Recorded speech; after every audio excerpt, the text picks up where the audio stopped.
Estamos ao vivo com a AgroTeams 2021 e vamos retomar agora o painel que está tratando sobre o mercado de carne.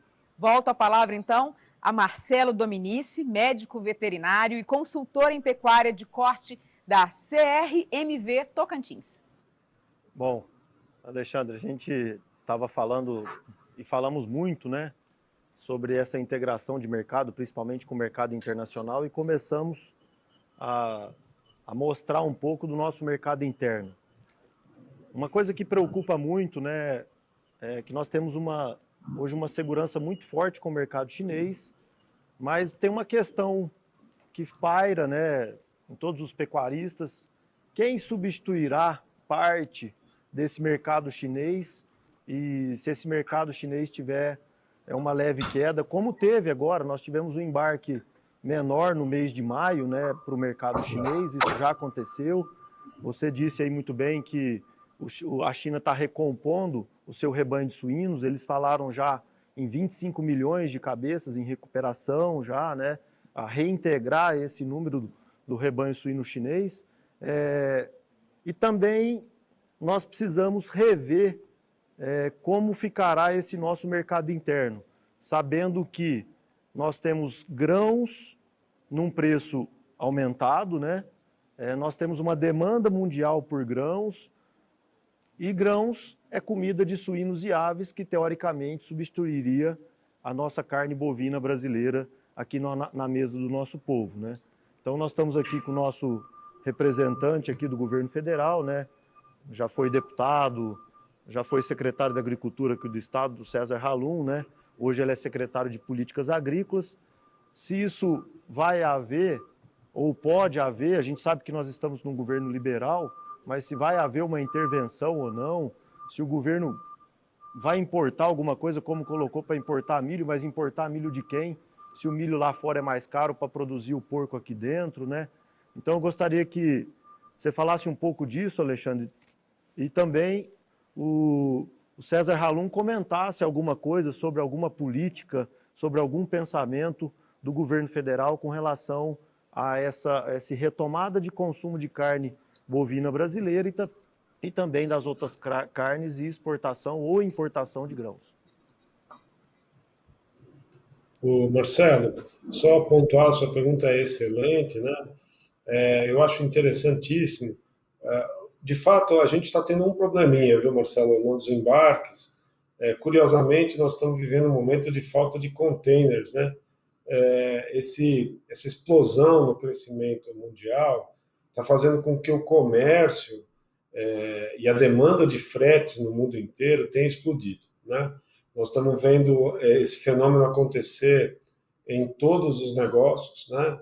Subindo o preço de frete, subindo o preço de tudo. Então, de fato, um pouco dessa maior dificuldade de exportação, Marcelo, tem um componente de curto prazo logístico, né? E, em especial, a questão de containers tem sido uma constatação dos exportadores brasileiros de todas as carnes, tá? Indo um pouco além da sua pergunta, tá? A questão da China, me parece que nós temos, de fato, um espaço na carne vermelha meio que garantido, né? Talvez um cenário mais desafiador para a exportação de carne suína. Até agora isso não aconteceu, mas existe esse risco, porque o rebanho está, de fato, retomando na China. Não me parece do tamanho que eles vêm falando, mas é uma realidade que é inegável, né? E a sua pergunta da concentração, hoje 1/3 das exportações brasileiras de carne bovina são destinadas à China. A nossa sorte nesse momento, Marcelo, e aos demais colegas que estamos juntos aí, é que há uma dificuldade de expansão de oferta em concorrentes importantes do Brasil. Então, a Austrália vive um momento... A arroba na Austrália passou de $100, né? É o menor abate de muitos anos na Austrália, porque há um ciclo de retenção de gado forte lá. Recentemente, a Argentina segurou as suas exportações, até agora não está exportando carne vermelha. A gente acha que a Argentina vai sair aí uns 150, 200 mil toneladas de carne argentina serão exportadas a menor, por uma intervenção do governo argentino para segurar o preço da carne dentro da Argentina. Nos Estados Unidos, os preços explodiram e a demanda interna é bastante forte e a indústria não está conseguindo matar mais gado lá. Então, eu acho, viu, que a hora que normalizar um pouco essa questão de fretes, tá? E acho que a gente tem que dar atenção a esse ponto, é um ponto relevante do momento, tá? E de novo, não é um problema brasileiro, é um problema de classe global. Nós estamos vendo filas nos portos americanos de 15 dias, inclusive, tá? Dado esse congestionamento no fluxo do comércio. Tá? Mas você vê como é importante, Marcelo, essa potência exportadora brasileira para manter preços elevados. Tá? Então, quando eu olho para o preço da arroba, só para responder a sua pergunta e passar ao nosso secretário, né, sobre as questões mais do governo brasileiro, assim, me parece que a gente tem um potencial exportador bastante sólido, mas nesse momento a logística e R$ 1 que voltou a se aproximar de 5, né? Nós não podemos esquecer disso. Nós chegamos a ver o real a 5,60, 5,70, né? E nós estamos comparando preços em dólares no mundo como um todo. Isso tirou um pouco a potência, né, dos preços da arroba, não obstante o fato de termos uma oferta muito pequena. Então, a curva de mercado futuro, que marca aí 330, 335 reais uma arroba, eu acho que ela faz sentido nos preços atuais, no câmbio atual, me perdoe, e com essas questões logísticas que estamos vivendo. Se destravar a logística de novo, acho que tem um potencial para a gente subir um pouquinho mais esses preços.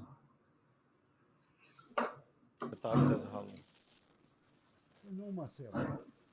Nossa, você foi de uma extrema felicidade, porque conseguiu mostrar o quadro de uma forma bastante didática e que todos nós conseguimos entender. Em resumo, o consumo de proteínas está vinculado ao poder aquisitivo. Então, se nós tivermos um aumento, um crescimento econômico, que hoje o Brasil prevê um crescimento econômico de 5% no nosso PIB, então aí nós entendemos que vamos ter um aumento dentro do consumo interno. A China já fala em crescimento econômico de 7% a 10%.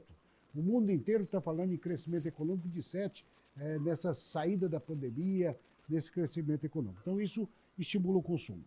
Não podemos esquecer que a população mundial é crescente. Então, a própria FAO já prevê, em 2050, nós chegamos a 10 bilhões de habitantes e que, evidentemente, que esse aumento do consumo vai acontecer. No Brasil, nós temos um problema que foi muito bem relatado. Nós tivemos nos últimos 3 anos um forte abate de fêmeas que reduziu a oferta de bezerros e que fez o preço subir. Né?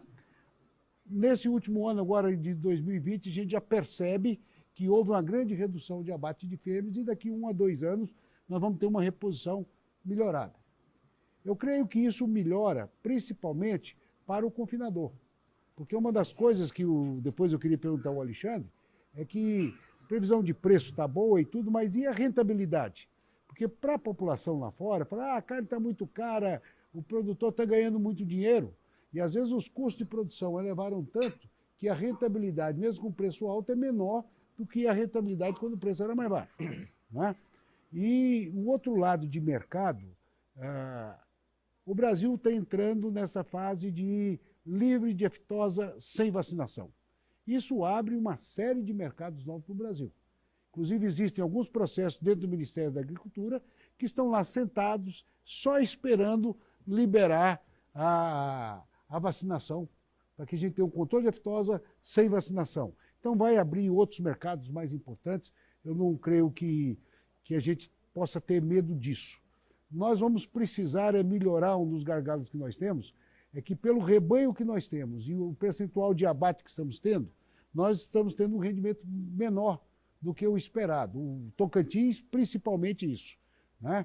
Nós estamos abatendo por ano 12% do nosso rebanho, enquanto que a média nacional é de 16%, 17%. Então nós vamos ter que investir para melhorar o nosso ciclo reprodutivo, diminuir o tempo, né? Encurtar esse intervalo de partos, né?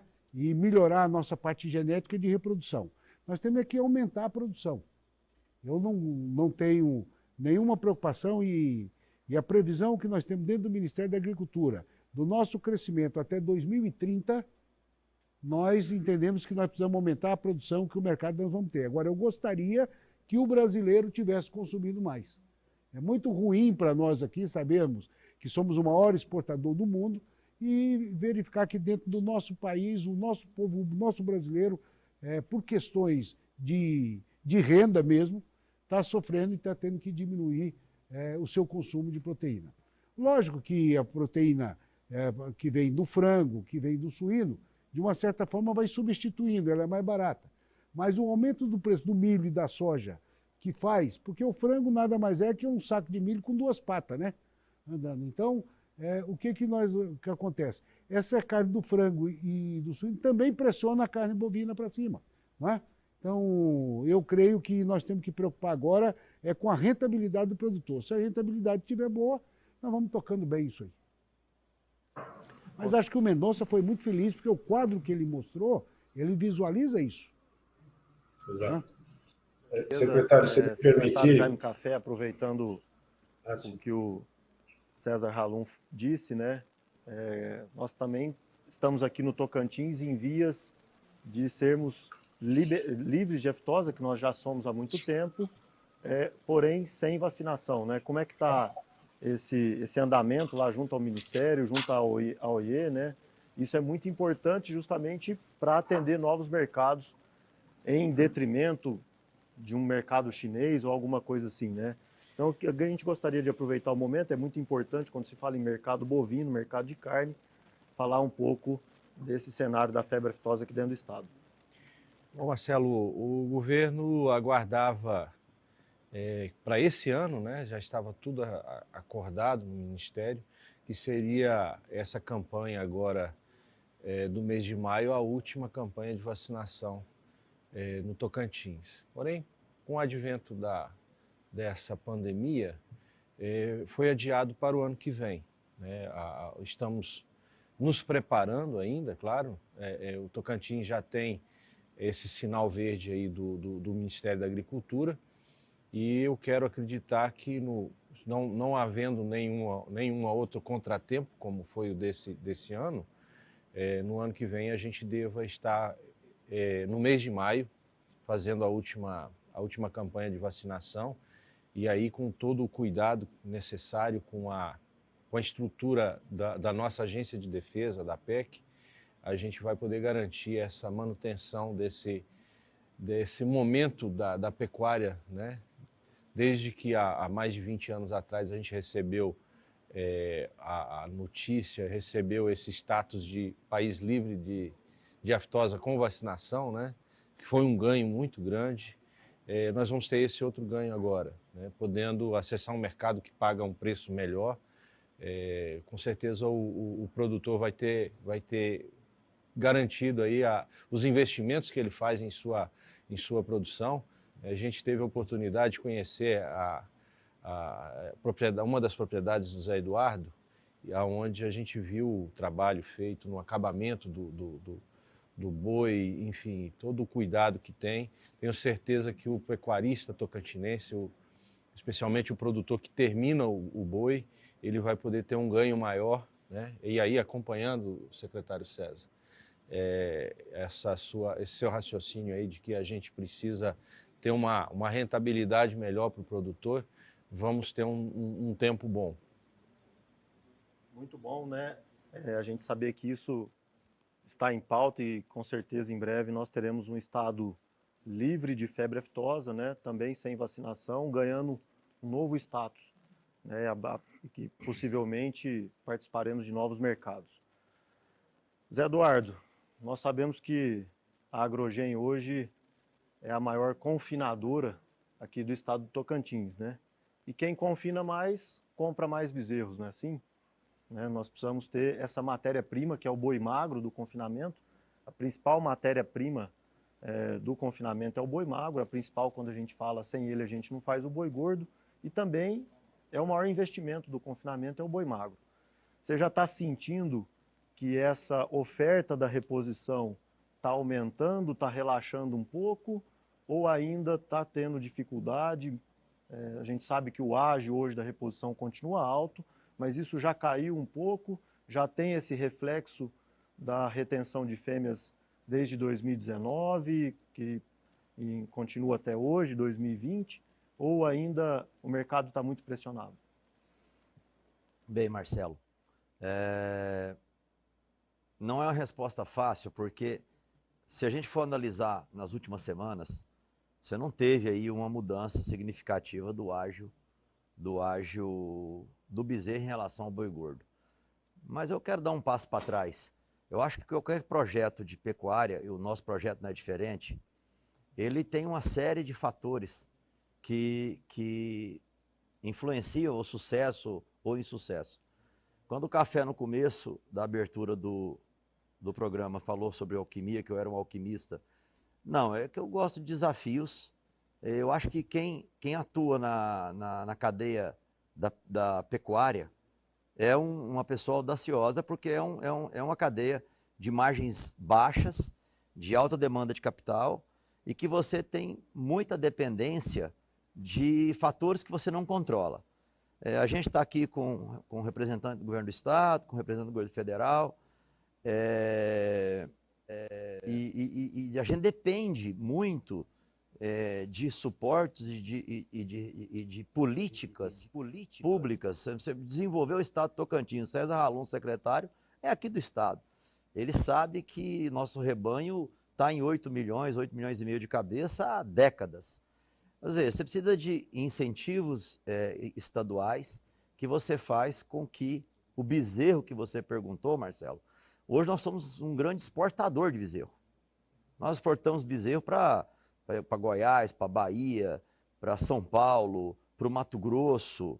Quer dizer, o que a gente realmente precisa, a gente que está investindo na cadeia completa da pecuária no estado, é realmente você... Quando o César fala, nós só estamos abatendo 12% do gado produzido no estado, César, é porque realmente a cadeia como um todo não está conseguindo reter esses animais aqui. Para a gente subir esse abate para 16% ou quiçá 20%, tem que haver realmente, e aí entra muita, inclusive política pública, de retenção desses animais dentro do estado, né? Para que você possa realmente ter uma indústria fortalecida, para que a gente possa exportar o produto acabado. Eu acho que é uma visão um pouco mais ampla, para que você possa ter uma cadeia fortalecida. A gente investe, quando a audácia que eu tenho, não tem alquimia, né? Tem audácia, tem coragem. Eu acredito muito em trabalho. Eu sou um homem, quem me conhece sabe, na década de 90, né, Café? Quando nós viemos para o Tocantins, era 100 mil hectares o estado, de área total. Hoje nós estamos com 1 milhão e 400 e tem mais 3 milhões fácil de expansão. Agora, estamos abatendo 12% do rebanho, um rebanho de 8 milhões e poucas mil cabeças. Eu acho que a gente tem total condição desse abate ir para 16%, 20%. Agora, você depende de uma série de fatores. Essa questão que o Café colocou do estado ser livre de febre aftosa, um status sem vacinação, com certeza abre mercados, porque quem habilita o estado, todo o trabalho de habilitação sanitária é um trabalho de política pública. O Carles tem feito um grande trabalho nesse sentido, ele tem se mostrado sensível, o Café está à frente dessa agenda, quer dizer, teve esse problema aí, oriundo desse problema da pandemia, de não ter conseguido nessa vacinação ter o status que outros estados conseguiram de livre de febre aftosa sem vacinação.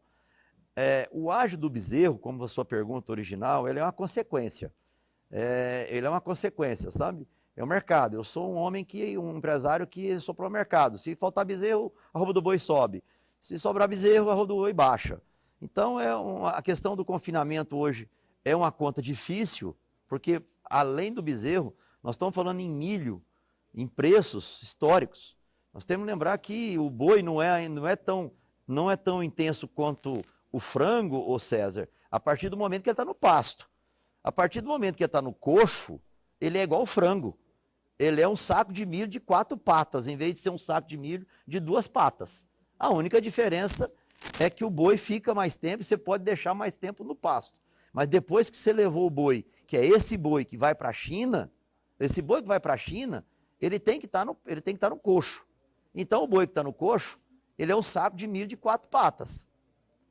Então é uma questão muito sensível à proteína. Nosso projeto eu transformo proteína vegetal, soja e milho em carne. Nós somos um grande produtor de carne. Nós não somos produtor de gado, eu sou produtor de genética. Nós não temos a vacada que abastece nossa demanda de bezerro. Então, existe uma diferença, você sabe bem, né, Marcelo? Produzir carne é quem realmente, o que a gente faz. Produzir gado, quem produz gado é quem tem a vaca, que é o cara que a gente atende através da nossa genética. Esse é o cidadão que hoje está vivendo um momento positivo, mas é o cara que mais sofreu há uns anos atrás. Parece que ninguém lembra que o criador teve que meter as vacas para poder pagar as contas. Tem um criador agora, começou de 2, 3 anos para cá, conseguiu uma lãzinha, mas é o sujeito que vendeu, trocou o carro, ficou com um carro velho, não dá nem conta de comprar uma caminhonete nova. 2, 3 anos que o pecuarista que produz bezerro ganhou uma lãzinha, todo mundo pensa, mas essa situação toda. Eu acho que o ciclo pecuário ele vai mudar, porque hoje nós temos uma limitação de terra, uma limitação de área, e o projeto de cria de forma intensiva ainda é uma tecnologia muito, muito complexa ainda. Você tem tecnologia de criação de pecuária intensiva na recria e na engorda, mas você não tem essa tecnologia na cria. Então, a cria você demanda ainda uma extensão territorial para você produzir bezerro. Eu acredito muito, Café, na tecnologia, na pecuária. Quando eu deixei, né, o fertilizante e assumi esse projeto de corpo e alma, que do ano passado para cá, eu já estou nesse projeto há mais de 10 anos, mas de maneira mais tímida. Quando eu apostei e estou apostando nesse projeto, eu estou apostando na tecnologia que pode trazer um ganho. Eu estava vendo a apresentação do Alexandre, o quanto a gente tem espaço para crescer. Nós temos o maior rebanho do mundo e não somos o maior produtor de carne. Os Estados Unidos é o maior produtor de carne, porque ele é mais eficiente. Então, acho que o estado de Tocantins ele está na vanguarda de muita coisa já no agronegócio. E a gente quer contribuir. O projeto nosso de genética está linkado totalmente com o meu projeto de produção de carne. A gente tem orgulho de dizer que 80% da nossa genética, da nossa torama, que todo ano a gente leva para o mercado, fica no estado. De um jeito ou de outro, esse cliente que me compra uma genética, ele vai produzir um gado bom. Eu acho que o ciclo pecuário vai acontecer, mas de uma maneira diferente. Eu acho que tem uma coisa mais suave para acontecer no ciclo pecuário, porque o criador, ele é muito rápido a capacidade dele de mudar. Se o preço do ágio do bezerro cair muito rápido, o sujeito desfaz das fêmeas. E aí, no ano seguinte, você já volta a ter um problema de oferta limitada. Então, eu não acredito mais numa situação de ciclo pecuário, Marcelo, que o ágio volte a níveis de 25%, como já foi no passado. Porque quando o ágio veio para 25%, a arroba do boi também derreteu. Então, você tinha uma arroba do boi barata com um ágio baixo. Hoje nós estamos com um ágio aí de 40% até 50%, como até a apresentação do Alexandre mostra.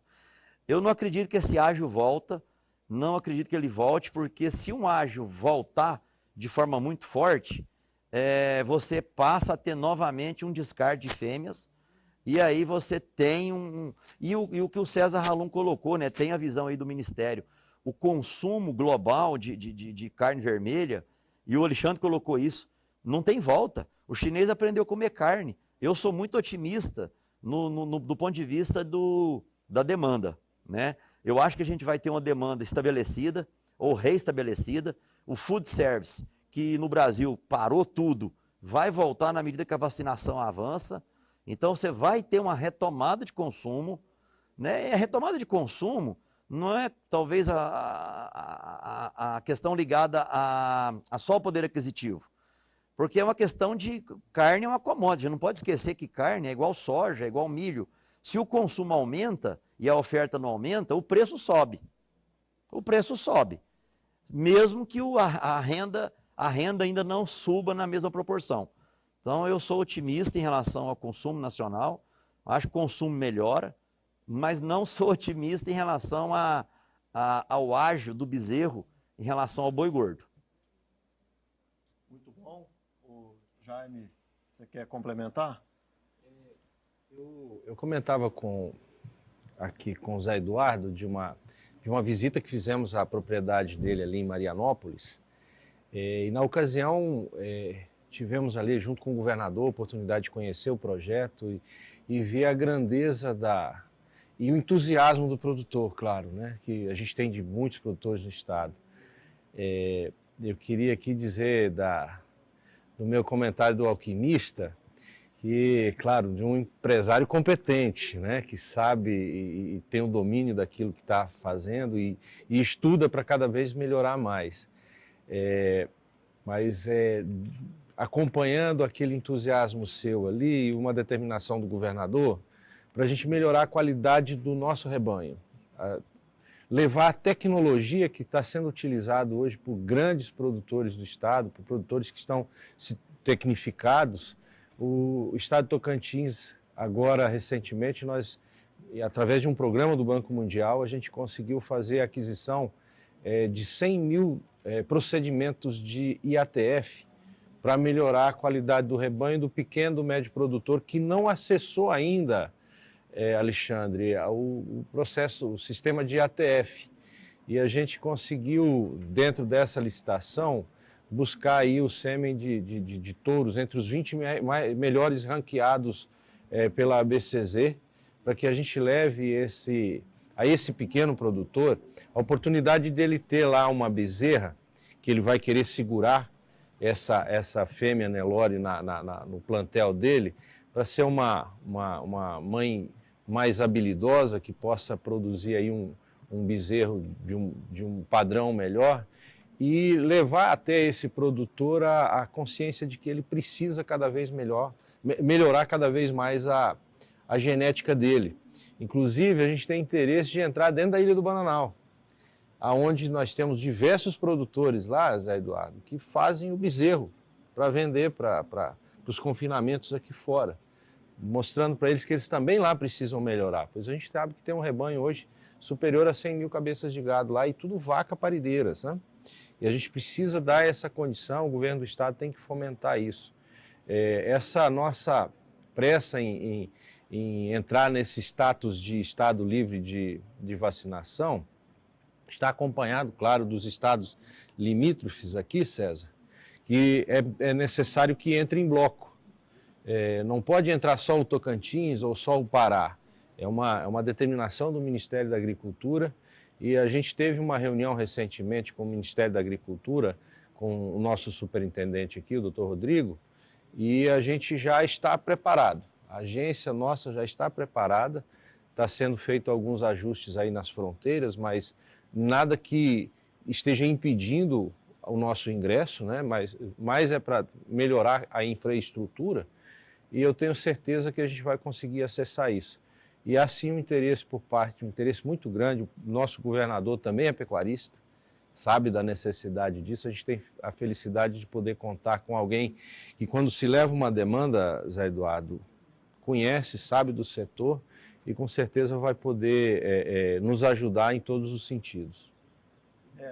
Aqueles que ainda não tiveram a oportunidade de conhecer o Tocantins, e o Zé Eduardo disse muito bem aqui que nós somos exportadores de bezerro, e os nossos bezerros, eu como médico veterinário trabalho em boa parte desse país, os nossos bezerros aqui em termos de padrão racial são dos melhores bezerros do Brasil. Nós temos uma bezerrada Nelore aqui e uma bezerrada de cruzamento industrial, fruto desse aprimoramento genético que nós recebemos há muito tempo. Inclusive, nós temos que comentar um fomento muito grande do Banco da Amazônia nesse processo, onde há muito tempo atrás, né, Zé, o Banco da Amazônia era um financiador de genética através dos touros e só financiava animais PO. Isso já vem há muito tempo, então isso hoje nós estamos colhendo uma qualidade de bezerro muito grande, e o Zé comentava comigo que o rendimento de carcaça dele dos animais confinados chegam a quase 58%. Então, fruto de vários trabalhos de alimentação, de nutrição, de manejo, etc., mas também de um trabalho de aprimoramento genético, que genética não se faz tão rápido, né? Nós temos um ciclo de 4 anos e meio para esse ciclo do animal se fechar, né? Então, são gerações em cima de gerações, né, trabalhando com aprimoramento genético. Então, nós somos um estado muito procurado dos nossos bezerros, mas também nós temos aqui algumas indústrias frigoríficas implantadas e com as plantas frigoríficas fechadas. Nós precisamos retomar esse abate aqui dentro do estado de Tocantins, né? Essa estrutura está pronta, nós temos uma malha rodoviária muito importante, nós estamos numa posição logística muito boa, que nós estamos próximos aos grandes centros consumidores e também muito próximo aos portos, não é isso, nosso secretário César Halum? Mas eu queria aproveitar essa oportunidade e me perdoe se eu for mal entendido.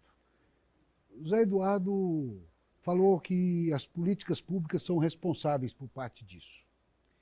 E aqui no Estado, tem uma situação que eu, quando fui secretário da Agricultura, tentei mudar e não dei conta, mas o Café, eu tenho certeza que ele pensa assim também. Uma coisa que me intrigava muito, que quando foi criado o Estado de Tocantins, na Constituinte de 88, 3 territórios brasileiros também foram levados como Estado, que foi Rondônia, Roraima e Amapá. E eu comparava, desde aquela época de 88, o rebanho de Rondônia era de 5 milhões de cabeças, não, era de 3 milhões de cabeças, e o rebanho do Tocantins era de 5 milhões e meio de cabeças. E eu venho tendo o parâmetro meu com Rondônia até hoje. E se você olhar hoje, o rebanho do Tocantins é 8 milhões e meio de cabeças e o de Rondônia é 11 milhões de cabeças. Aconteceu alguma coisa errada. Eu não tenho nada contra Rondônia, parabéns para eles. Acho que nós erramos em algum ponto. Nós erramos em algum ponto. Eu sempre vinha discutindo isso, que não poderia acontecer. Depois, vem essa situação das nossas unidades frigoríficas fechadas, porque diz que tem dificuldade do boi. É porque o nosso bezerro está indo embora. O nosso bezerro está indo embora por quê? Aí já entra uma outra parte, que é de política pública. Porque lá atrás,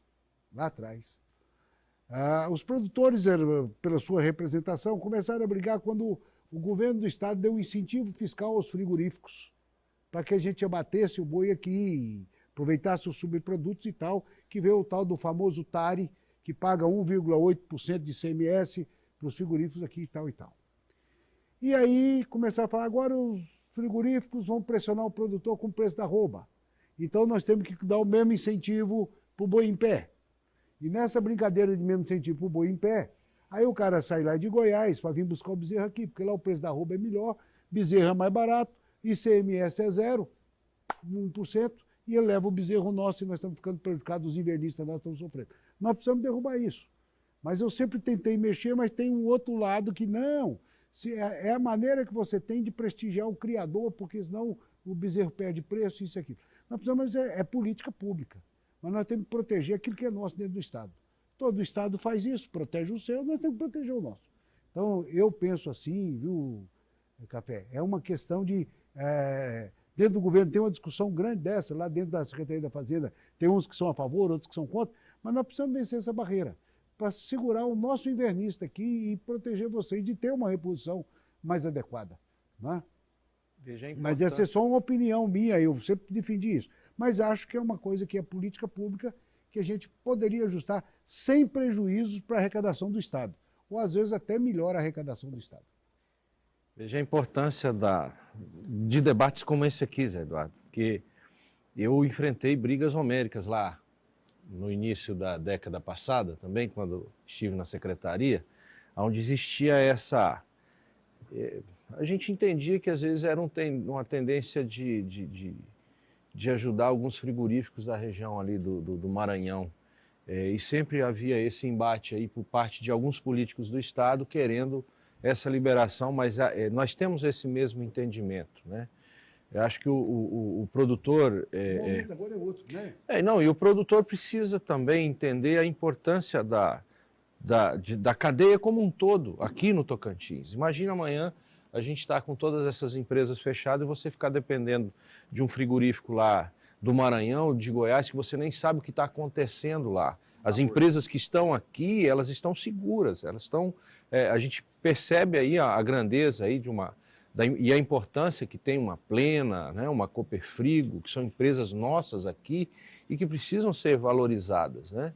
Então, é esse o entendimento, sim, do governo, e esse debate aqui vai ser levado, com certeza, para a mesa da Secretaria da Fazenda, acompanhado com o governador. Zé, quem faz boi praticamente está em frigoríficos todos os dias, não é assim? Eu gostaria que você comentasse um pouquinho a sua visão de produtor dessa cadeia frigorífica tão diminuta aqui no estado. Marcelo, eu faço as 3 etapas. Eu faço a cria, faço a recria e faço a engorda. Nós não temos o volume de cria suficiente para atender nossa demanda e a gente concentra mais na cria de melhoramento genético. Mas eu sou uma pessoa que defende que o Estado precisa de agregar valor à sua cadeia produtiva. E como é que ela agrega valor? Na visão minha, como é que o Estado agrega valor? O Estado agrega valor exportando animal de baixo valor agregado, que é o caso de um bezerro?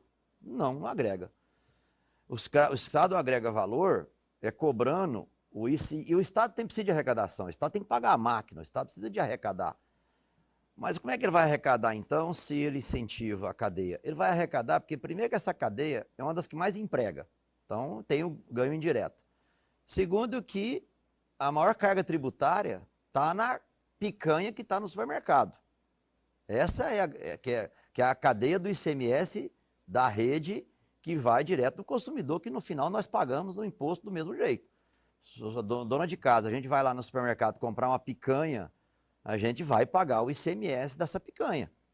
Então é ali que tem que estar, talvez, e aí a discussão, né, Café, do secretário de Fazenda e arrecadação, quer dizer, fortalecer uma cadeia produtiva, você fortalece ela de cima para baixo.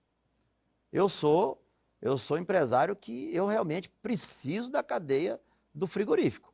Sem o frigorífico fortalecido, pequeno frigorífico, né? Os 2 maiores do mundo estão aqui, JBS e Minerva está aqui, os regionais, que são os 2 habilitados para exportação para a China, que são o Plena e o Cooperfrigo, e os menores frigoríficos que estão aí fechados, como você disse, são super importantes para essa cadeia, deviam estar todos abertos. César Halum sabe desse número, que nós estamos abatendo aqui 12% de 800 mil, de 8 milhões e meio, nós estamos falando aí de 1.980.000 cabeças. César, nossa capacidade do Estado é de 2 a 2,5.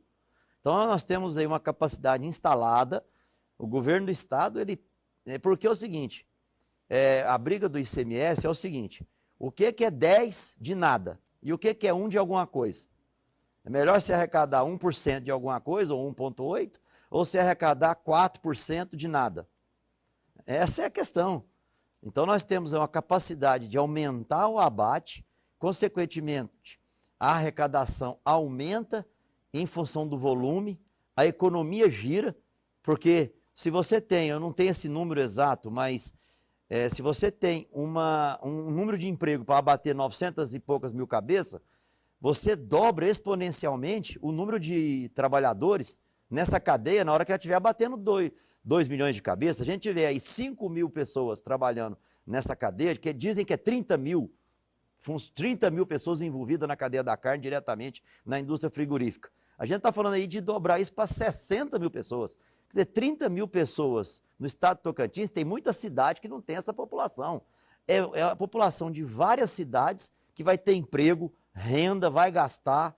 Eu acho que, assim, a minha visão é fortalecer a cadeia. O animal tem que sair do Tocantins, ou é para exportação, ou é nas caixas do supermercado. E não sair o animal em pé. Tem que sair aqui no frigorífico. Frigorífico é que tem que exportar esse animal para Goiás, para Mato Grosso, para Bahia, para São Paulo, ou para outras partes do mundo. E aí você fortalece a cadeia como um todo. É a visão que eu tenho, sabe? Uma visão de fortalecimento da cadeia como um todo, e aí vem políticas públicas, né, de ordem tributária, sanitária, enfim, de uma maneira geral. Bom, falou muito bem o Zé Eduardo, né? Para nós, referência aqui como produção de pecuária de corte e genética aqui do estado do Tocantins. Nosso tempo está quase esgotado, mas antes da gente encerrar, eu gostaria que o Alexandre fizesse aí as suas considerações, um fechamento e um resumo de tudo que a gente falou aqui. E boi vai a 330, 340, 350, Alexandre? O povo que está até agora merece essa resposta, né? Antes de qualquer coisa, agradecer, dizer, puxa, altíssimo nível a discussão, um prazer muito grande participar disso, agradeço aí a possibilidade de participar. Deixa eu só os comentários interessantíssimos que foram feitos. Acho que a questão de abertura de novos mercados com essa característica de livre de aftosa sem vacinação, a gente abre possibilidades de um Japão, de uma Coreia, de países que têm uma barra muito alta e que são grandes importadores de carne. E eu insisto, né, no momento que os principais concorrentes nossos, né, aqueles que oferecem uma carne de mais alta qualidade, abriram um espaço que a gente pode ocupar. Né? Evidentemente, esse espaço tem que ser com carne com terminação top, premium, que vai ter que passar por grãos, por confinamento, num projeto semelhante ao da AgriGen.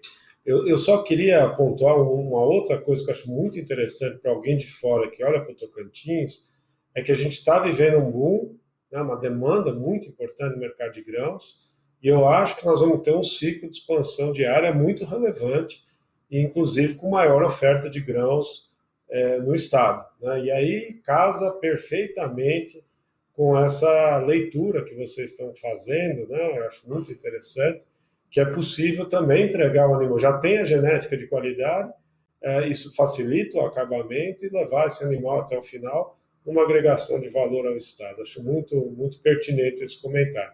E, Marcelo, eu acho que esse preço de 130 a 140, 330 a 340 é um preço que está dentro da minha cabeça, tá? Na minha visão, esse é o parâmetro. Baseado em quê? Baseado nos preços internacionais, nós estamos vendo, e acho eu que o dólar vai ficar mais para perto de 5 nesse momento. Os 350 que você vinha mencionando, eu acho que seria factível se o real tivesse lá nos seus patamares mais elevados que nós vimos, né, dos 5,60, 5,70, tá? Mas eu estou um pouquinho mais conservador, ainda assim, preços excepcionais. Muito obrigado mais uma vez pela oportunidade de participar de um evento tão bonito como esse. Obrigado, Alexandre. Notícia boa, né? A gente tem sim uma perspectiva boa. Quero agradecer de maneira especial, Marcelo, pela sua contribuição. Zé Eduardo, que é um grande parceiro, patrocinador dessa feira.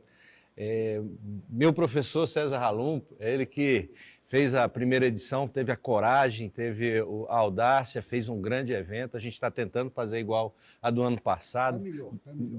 Obrigado pelo apoio junto ao Ministério. E agora é contigo, Kézia. Obrigada, secretário. Obrigada a todos os participantes. Você viu aí, né? O mercado da carne discutido, debatido aqui com bastante profundidade, né? Só com especialistas. Agora a gente vai falar sobre segurança. Quando a gente fala de segurança no campo, você pode até pensar que tem a ver com segurança alimentar, né? Com a imunização do rebanho, com o combate à praga nas lavouras. Mas, olha só, é preciso levar essa palavra segurança ao pé da letra. Crimes no campo estão assustando a população que vive, né, no meio rural. Olha só, tem furto de equipamento, tem furto de animais, até o furto de animais, furto de insumos, e isso é uma preocupação. Para falar sobre isso, Cristiano Machado vem de novo com a gente e ele conversa com o comandante-geral da Polícia Militar do Estado do Tocantins, Júlio Manuel da Silva Neto. E ele fala sobre patrulha rural e Operação Horus, aqui no Tocantins. Olá, mais uma vez, muito prazer em participar desta programação da AgroTins 2021 e novamente parabenizando você pela condução desta programação repleta de informações úteis às mulheres e homens do campo do nosso Tocantins. Nós estamos na sede do Comando da Polícia Militar do Estado e gentilmente nos atende o Coronel Silva Neto. Ele que é o comandante da PM, e traz informações importantíssimas sobre a segurança no campo. Coronel, muito, mas muito obrigado mesmo por sua participação. Já na primeira pergunta, eu já faço ao senhor a seguinte: quais são as ações, os projetos implementados pela PM para dar a segurança às mulheres e homens do campo do nosso Tocantins? Muito obrigado. Inicialmente, gostaria de agradecer essa oportunidade, né, para a gente levar ao público o trabalho da Polícia Militar. E o trabalho realizado por homem do campo é a nossa patrulha rural. É uma especialidade, uma modalidade de policiamento que, com o decorrer do tempo, houve uma necessidade, né, por parte do produtor rural dessa aproximação da Polícia Militar com o homem do campo.